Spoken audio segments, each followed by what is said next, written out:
speaking in Brazil. People are so warm, so enthusiastic. The disease to please is what we call it, and it's a tendency that many women have, and that I've watched for decades sabotage women, in which you feel that your success is judged on whether everybody else is happy, and that it's your job to make sure other people are happy. I see. Whether you're at work or whether you're at home, that's the burden you take on. One of the ways it can really sabotage you at work, and we've got a wonderful example in the book of a woman who was a hospital administrator, and she had moved up to ever higher position in the hospital. But a lot of patients and their families had come over the years to rely upon her. And as she moved to a higher level, that was no longer her job, but they kept saying, we love working with Deborah. Can't Deborah help us on this? Right. And she felt, because she wanted to make people happy in the world, and because she had a sense of real compassion for her patients and their families, that she had to keep helping them, even though that was no longer her job, and she was really burning herself out. So that's the disease to please, to some extent, run wild. You know, it's a great example, and in my classes for women in leadership, I frequently bring up the issue of mothers who have 14-year-old kids. And what I tell them is, look, if you work full-time, the 14-year-olds are going to say, you're a terrible mother because you're never at home. If you don't work, they're going to say, you're a loser because you can't get a job. Right. 14-year-old kids are not going to like anybody. That's the way it works, right? And you can't get into this please them because it's hopeless. It's just not going to happen. So I think your point is very well taken. You can't please everybody all the time, and this can end up holding you back from your career rather than helping you. Exactly.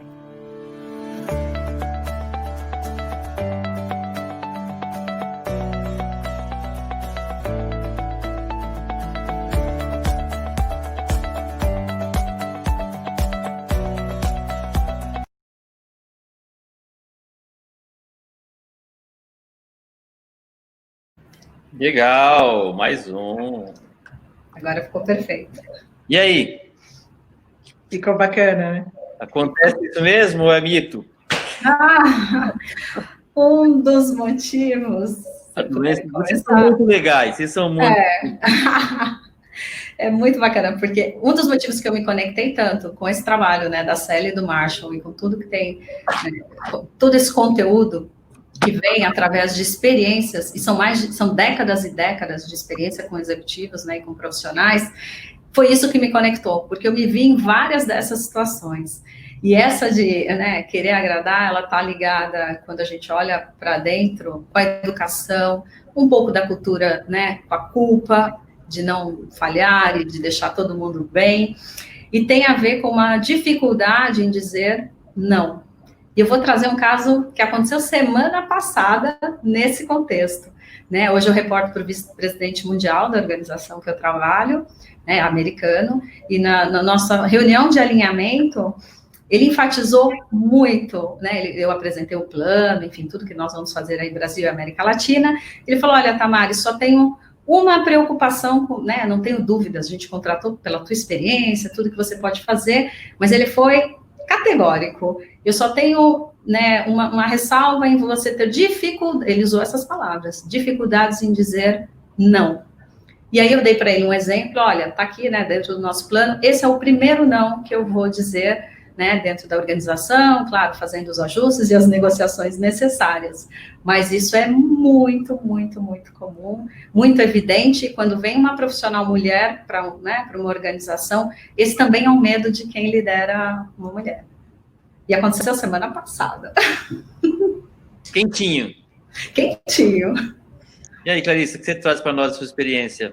Nossa, eu acho que esse é o maior desafio que toda mulher enfrenta.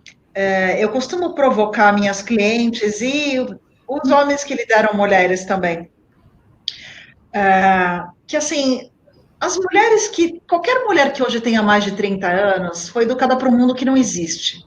E eu sei que é duro falar isso, mas, assim, é o que a gente precisa enfrentar. Enfrentar o fato de que a mulher hoje precisa muito mais desaprender do que aprender. Nós já somos bastante qualificadas. E por muito tempo, eu contei isso para o Márcio, por muito tempo eu foquei muito em estratégia de carreira, estratégia de negócios, ter um plano bem desenvolvido, ter recursos bem pensados, enfim. E não olhei tanto para essa questão comportamental. E hoje, principalmente depois de me aprofundar no trabalho com a Celi, eu reconheço que é a diferença que faz a diferença, a forma como a gente se coloca. E as meninas, elas foram educadas, independente da família ter sido mais ou menos liberal, para serem dóceis e obedientes. Então, essa dificuldade de dizer não, ela vem... ela vem no DNA, a gente herda da mãe, que herda da avó, e vem muito forjada na educação. Educação em casa, educação na escola, nas diversas instituições. Então, é um processo de desconstrução de um padrão de pensamento e de comportamento que é muito importante, porque quando a gente não consegue falar não, é fato que tanto homens quanto mulheres, a gente se mete em muita enrascada, em muita encrenca, porque é impossível dar conta de tudo. A priorização, ela é chave para o desempenho. A priorização eu vejo como a chave número 1 para alta performance. Então, isso acontece muito, e eu percebo que muitas vezes, quando as mulheres conseguem dizer não, elas justificam demais por que elas estão colocando aquele não, e elas sentem muita culpa também. Então, eu me identifiquei demais com essa passagem especificamente, porque eu sofri muito isso quando assumi pela primeira vez a diretoria de uma corporação. Foi em 2008. Eu já tinha sido diretora de microempresa no meu primeiro negócio, mas numa corporação, quando eu assumi pela primeira vez, eu percebi que eu fiquei uns 6 meses patinando nessa coisa de equilibrar os pratinhos, querendo agradar o CEO da empresa, que era o meu chefe, que era um cara muito duro nas suas colocações. Um cara que eu já vi ele fazer homem chorar, ele era muito duro, então eu tinha uma coisa de tentar agradá-lo, e a diretoria tinha 17 engenheiros, gente. Acho que 2 deles não eram engenheiros, mas enfim, eram 17 homens, eu era diretora de Relações Externas e Sustentabilidade, e tinha a diretora de RH. Então, como se diz o popular, eu dançava o miudinho com aqueles 17 na sala, que um fazia o outro chorar, então imagina eu e a outra mulher na sala, como é que a gente ficava, né? Mas eles me respeitavam porque eu era dura na queda, assim, eu sempre tive uma certa habilidade de trabalhar sob pressão. Então, eu administrava bem, mas mesmo demonstrando uma aparente força e centramento, lá por dentro eu tinha muita preocupação em agradar, como se aquele agrado fosse me trazer estabilidade, como se aquilo fosse me trazer ajuda, aprovação, caminho dentro da organização. E, na verdade, não. Eu aprendi que é o contrário, e felizmente aprendi isso rapidamente, a tempo de reverter o caminho e focar mais em resultado, né? Quando a gente agrada demais, isso gera todo tipo de interpretação distorcida a respeito de quem você é. Então, eu adoro a recomendação do colchãozinho. Precisa falar o não? Cria ali um rapport e vamos pro não. Vamos pro não. Eu acho que isso traz respeito, traz credibilidade e é indispensável. Até pegando o gancho, Clarissa, e com o que o Márcio comentou antes, tem a ver com a questão da coragem.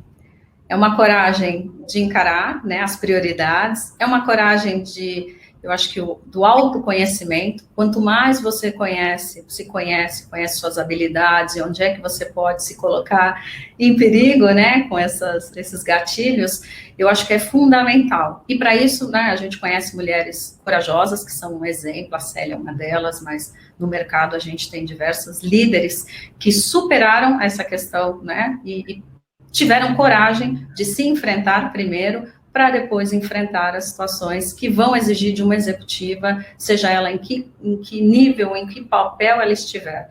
Pode ser uma microempresa, pode ser em casa, porque isso vai permear todos os campos da vida dessa mulher, que também é uma profissional. Sim, maravilha, sem dúvida. Eu tenho uma experiência com uma millennium, que é interessante a gente observar essa questão do agradar demais, que é óbvio que ninguém quer ser desagradável. É óbvio, né? Não é essa a ideia. É o agradar demais, né? E os estudos, eles mostram pra gente que isso, no começo de uma carreira, ou no começo de uma situação, é até comum ou aceitável você querer agradar, você querer mostrar tal.